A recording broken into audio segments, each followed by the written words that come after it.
ఈ మధ్య మన రెండు తెలుగు రాష్ట్రాల్లో హాట్ టాపిక్ గా ఉన్నటువంటి అంశం ఐబొమ్మ ఇమ్మడి రవి అరెస్ట్. దీంట్లో చాలా మంది చాలా కోణాలు వినిపిస్తున్నారు. ఒక పక్క ప్రొడ్యూసర్లు మరియు సినీ రంగానికి సంబంధించినటువంటి ప్రముఖులు వారి అభిప్రాయాలను వారు చెప్తున్నారు. మరొక పక్క ఈ పేదలు మరియు మధ్యతరగతి అంటే ఎవరైతే వేలు ఖర్చు పెట్టుకొని టికెట్ కొనుక్కొని సినిమాకి వెళ్ళలేరో వారి అభిప్రాయాలు వారు చెప్తున్నారు. ఇప్పుడు నేను మిమ్మల్ని వేరే కోణంలో నడిపించడానికి ప్రయత్నం చేస్తాను.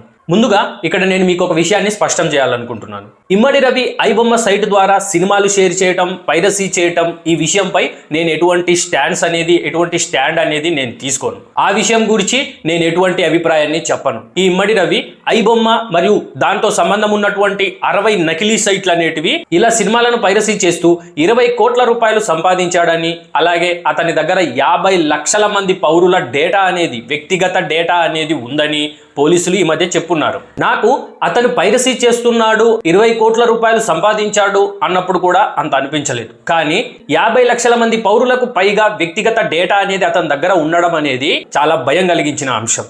ఇక్కడ నాకు ఆశ్చర్యం కలిగించే అంశం ఏంటంటే, ఎప్పుడైతే పోలీసు వారు ఈ ఇమ్మడి రవిని అరెస్ట్ చేశారు అని చెప్పేసి వార్తలు వచ్చాయో, ఈ సోషల్ మాధ్యమాలలో కానివ్వండి, లేకపోతే ఇతర ప్లాట్ఫారంలలో కానివ్వండి, చాలా మంది సామాన్య ప్రజలు అతనికి మద్దతు తెలుపుతున్నారు. అతనికి ఎందుకు మద్దతు తెలుపుతున్నారు అంటే కేవలం ఒకే ఒక రీజన్. అదేంటంటే వారు కొత్తగా రిలీజ్ అయినటువంటి సినిమాను వేలకు ఖర్చు పెట్టి సినిమా టికెట్ కొని థియేటర్లకు వెళ్ళి చూడలేక ఈ ఐబొమ్మ లాంటి సైట్ల మీద ఆధారపడి ఇన్నాళ్ళు ఎంటర్టైన్ అవుతూ వచ్చారు. అది ఒక్క కారణం తప్పించి ఇమ్మడి రవికి మద్దతు ఇవ్వటానికి సామాన్య ప్రజల దగ్గర కూడా ఏ విషయం కూడా లేదు. ఇంకో విషయం ఏంటంటే, ఇమ్మడి రవి అనే అతను సాధారణమైనటువంటి వ్యక్తి. ఇప్పుడు సాధారణ ప్రజల్లో ఏమైపోయిందంటే, ఇమ్మడి రవి ఒక సాధారణ వ్యక్తి వర్సెస్ 100 కోట్లు ఖర్చు పెట్టి ఒక సినిమాని తీసే ధనిక ప్రొడ్యూసర్లు. ఈ టైప్ ఆఫ్ మెంటాలిటీ అనేది సామాన్య ప్రజల్లో ఏర్పడింది. అంటే వీరి దృష్టిలో ఈ ఇమ్మడి రవి అనే సాధారణ వ్యక్తి, ప్రొడ్యూసర్లు 100 కోట్లు ఖర్చు పెట్టి ఒక సినిమా తీసి ఒక టికెట్ ధర పెంచి ఒక సినిమాని రిలీజ్ చేస్తే, ఆ ప్రొడ్యూసర్లు డిస్ట్రిబ్యూటర్లు నిర్ణయించినటువంటి 1000-2000 సినిమా టికెట్ ధర నుంచి ఈ సామాన్య ప్రజలను కాపాడడానికి వచ్చినటువంటి వ్యక్తి ఈ ఇమ్మడి రవి అనే కోణంలో చూస్తున్నారు. ఈ రకమైనటువంటి సెంటిమెంట్ వల్లనే సామాన్య ప్రజలు అనేవారు ఇమ్మడి రవికి మద్దతు తెలుపుతున్నారు. ఇప్పుడు సామాన్య ప్రజలు తెలుసుకోవాల్సిన విషయం ఏంటంటే, మన సామాన్య ప్రజల 50 లక్షల మంది పర్సనల్ డేటా అనేది ఇమ్మడి రవి దగ్గర ఉంది. ఈ పర్సనల్ డేటాతో ఇమ్మడి రవి ఏం చేయగలడో నేను మీకు వివరించే ప్రయత్నం చేస్తాను. ముందుగా మన 50 లక్షల మంది పౌరుల వ్యక్తిగత డేటా అనేది తప్పుడు వారి చేతుల్లో పడితే అది చాలా ప్రమాదం. మన వ్యక్తిగత లేదా మన కుటుంబ, మన సమాజానికి కూడా చాలా ప్రమాదం. అందులో మొదటిది తీవ్రవాదం. సామాన్య పౌరుల ఐడెంటిటీ, అడ్రస్, ఫోన్ నెంబర్లు, పనిచేసే స్థలం, నివసించే స్థలం వంటి వివరాలు ఉంటే తీవ్రవాద సంస్థలు వీటిని తప్పుడు ఉపయోగాల కోసం వాడొచ్చు. ఈ వ్యక్తిగత డేటాను ఉపయోగించి హై ప్రొఫైల్ అంటే సంఘంలో ప్రముఖమైనటువంటి వ్యక్తులను టార్గెట్ చేయొచ్చు. రెండవది దేశ రక్షణ.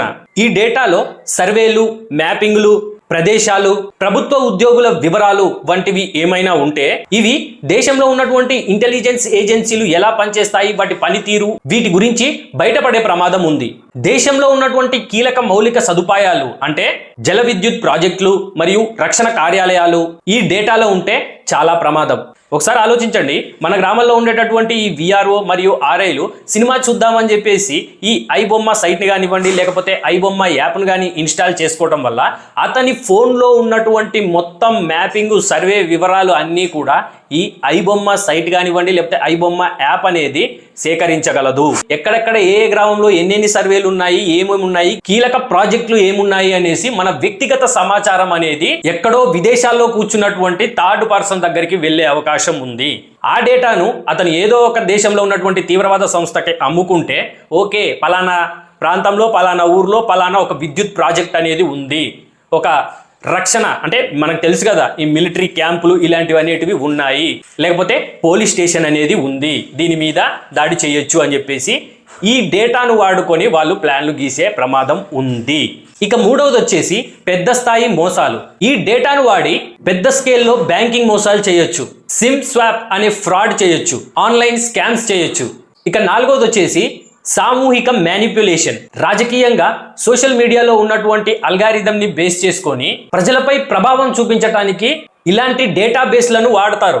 టార్గెటెడ్ గా ఫేక్ న్యూస్లు, దుష్ప్రచారం ఇవన్నీ చేయడానికి ఈ 50 లక్షల సామాన్య ప్రజల వ్యక్తిగత డేటా అనేది ఉపయోగపడుతుంది. ఇక ఐదవది వచ్చేసి వ్యక్తిగత హానులు. మీ ఫోన్లో ఉన్నటువంటి డేటా, గ్యాలరీ మరియు కాంటాక్ట్స్ ఇవన్నీ బయటపడితే హెరాస్మెంట్లు చేయొచ్చు, మిమ్మల్ని బ్లాక్మెయిల్ చేయొచ్చు, వ్యక్తిగత దాడులకు ప్లాన్ చేయొచ్చు, మీ డేటాను వాడి మీ పేరు మీద ఫేక్ ఖాతాలు అనేటివి తెరవచ్చు. ఇక ఆరవ అంశం వచ్చేసి డేటా క్రాస్ లింకింగ్. ప్రభుత్వ ఐడి, ఆధార్ లేదా ఓటు కార్డు మరియు పాన్ ఐడి ఇవన్నీ ఉన్నటువంటి డేటా తోటి ఏ వ్యక్తినైనా ఈజీగా ట్రాక్ చేయొచ్చు. అతను ఏం చేస్తున్నాడు, ఎక్కడికి వెళ్తున్నాడు, ఎవరిని మీట్ అవుతున్నాడు అనేసి ఈజీగా లొకేషన్ ని కూడా ట్రాక్ చేయొచ్చు. ఇది వ్యక్తిగత స్వేచ్ఛకు భారీ ప్రమాదం అని చెప్పాలి. ఇలాంటి 50 లక్షల మంది సామాన్య ప్రజల వ్యక్తిగత డేటా అనేది ఒక వ్యక్తి ఒక సైట్ దగ్గర ఉంది అంటే ఇది భారతదేశానికి చాలా సున్నితమైన అంశం. ఎందుకంటే భారతదేశంలో 140 కోట్ల మంది ప్రజలు నివసిస్తున్నారు. అలాంటిది ఈ డేటా అనేది ఎవరి చేతుల్లో అయినా తప్పుడు వ్యక్తుల చేతుల్లో పడితే కమ్యూనల్ టెన్షన్స్ ని రేపొచ్చు, తీవ్రవాద కార్యకలాపాలకు ప్లాన్ చేయొచ్చు, ప్రభుత్వంపై నమ్మకం కోల్పోయేలా చేసి మిమ్మల్ని ర్యాలీల పేరుతో, ధర్నాల పేరుతో రోడ్డు మీదకి తీసుకొచ్చి ప్రభుత్వానికి వ్యతిరేకంగా మిమ్మల్ని తయారు చేయొచ్చు. ఇప్పుడు నేను మీ అందరికీ చెప్పాలనుకుంటున్న విషయం ఒకటే. మీరు ఐబొమ్మ లాంటి సైట్లను, యాప్లను యూజ్ చేసి ఒక 10 నిమిషాల సినిమా డౌన్లోడ్ చేసేసుకొని సినిమా చూసేసి తర్వాత ఆ సినిమాను డిలీట్ చేసేసుకోవడం వల్ల ఎంత ప్రమాదం అనేది జరుగుతుందో మీరు ఒకసారి అవేర్గా ఉండండి. ఈ ఐబొమ్మ ఇమ్మడి రవి అనేది కేవలం సినిమా విషయాల గురించి కాదు, పైరసీ గురించి మాత్రమే కాదు. రేపొద్దున మీ జిల్లాలో, మీ గ్రామంలో ఏదైనా తీవ్రవాద దాడి జరిగితే దానికి ఇలాంటి డేటా బేస్ అనేది కూడా కారణంగా ఉంటుంది అని గమనించండి. ఆ డేటా ఎవరు ఇస్తారు? మీరే ఇస్తారు. ఇది మాత్రం మర్చిపోకండి. సో ప్రజలంతా ఐబొమ్మ అనగానే ఇదేదో సినిమా విషయం అన్నట్టు చూడొద్దు. దయచేసి ఇదొక దేశ రక్షణ, రాష్ట్ర రక్షణ అనేసి మర్చిపోవద్దు. ఇదే విషయాన్ని పోలీసు వారు కూడా క్లియర్గా చెప్పారు. సో ఇది ఫ్రెండ్స్ ఈరోజు నా వీడియో. మీ అందరికీ నా వీడియో నచ్చినట్టయితే లైక్ చేయండి, అలాగే షేర్ చేయండి. మీ అభిప్రాయాన్ని కూడా కింద కామెంట్ సెక్షన్లో కామెంట్ చేయండి. నా ఛానల్ని సబ్స్క్రైబ్ చేసుకోవడం మర్చిపోవద్దు. మీ బంధుమిత్రులందరినీ కూడా నా ఛానల్ని సబ్స్క్రైబ్ చేసుకోమని చెప్పండి. ఒక మంచి వీడియోతో మళ్ళీ కలుద్దాం.